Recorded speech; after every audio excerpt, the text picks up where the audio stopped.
Breaking news. കൊച്ചിയുടെ ആകാശത്ത് അന്യഗ്രഹ പേടകത്തിന്റെ സാന്നിധ്യം. കടുത്ത ആശങ്കയെ തുടർന്ന് മുഖ്യമന്ത്രി കൊച്ചി നഗരത്തിൽ ലോക്ക്ഡൌൺ പ്രഖ്യാപിച്ചു. ആരും പുറത്തിറങ്ങരുതെന്ന് കർശന നിർദ്ദേശം.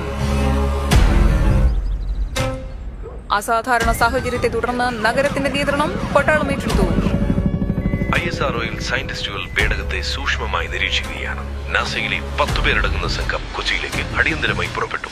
അതേസമയം കാക്കനാട് ഭാഗത്ത് അന്യഗ്രഹ ജീവികളെ കണ്ടെന്ന അവകാശവാദവുമായി പത്രവിതരണക്കാരൻ സനൽ മുന്നോട്ട് വന്നു. ഞാന് രാവിലെ പത്രം ഇട്ടിട്ട് വരുമ്പോ ആ കടയുടെ ഭാഗത്തായിട്ടാണ് കണ്ടത്.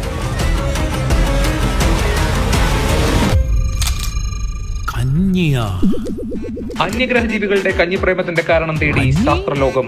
അന്യഗ്രഹ ജീവികൾ നാട്ടിലെത്തിയത് കഞ്ഞി കുടിക്കാൻ. എങ്ങനെ വരാതിരിക്കും? കട്ട തൈരും പുഴുക്കും ചേർത്ത് ഞെരടി പഴം കഞ്ഞി മേടിക്കണം. ചെമ്പി ചമ്മത്തി കുട്ടി കഞ്ഞിയൊരു പിടിപിടിച്ചാലെന്തല്ല മോളെ. നാസയിൽ നിന്നുള്ള പ്രത്യേക സംഘം ജീവികളുമായി സംവദിക്കാനുള്ള ശ്രമം തുടരുന്നു. Who put Kanji love in your hearts? നെല്ലിക്ക, പയർ കഞ്ഞി, തൈര് കഞ്ഞി, നെല്ലിക്ക സ്പെഷ്യൽ കഞ്ഞി. ഇറ്റ്സ് എ കഞ്ഞി യൂണിവേഴ്സ്. പ്രശ്നങ്ങൾക്ക് ശുഭപര്യവസാനം. പേടകം നിറയെ നെല്ലിക്കയിലെ കഞ്ഞികളുമായി അന്യഗ്രഹ ജീവികൾ തിരികെ അവരുടെ ലോകത്തേക്ക്. കഞ്ഞി മഹാത്മ്യത്തിന്റെ പുതിയ ഏട് രചിക്കാൻ നെല്ലിക്കയുടെ പുതിയ ബ്രാഞ്ച് അന്യഗ്രഹത്തിലും തുടങ്ങാമെന്ന് നെല്ലിക്കയുടെ വാക്ക്. നെല്ലിക്ക, the universe of Kanji.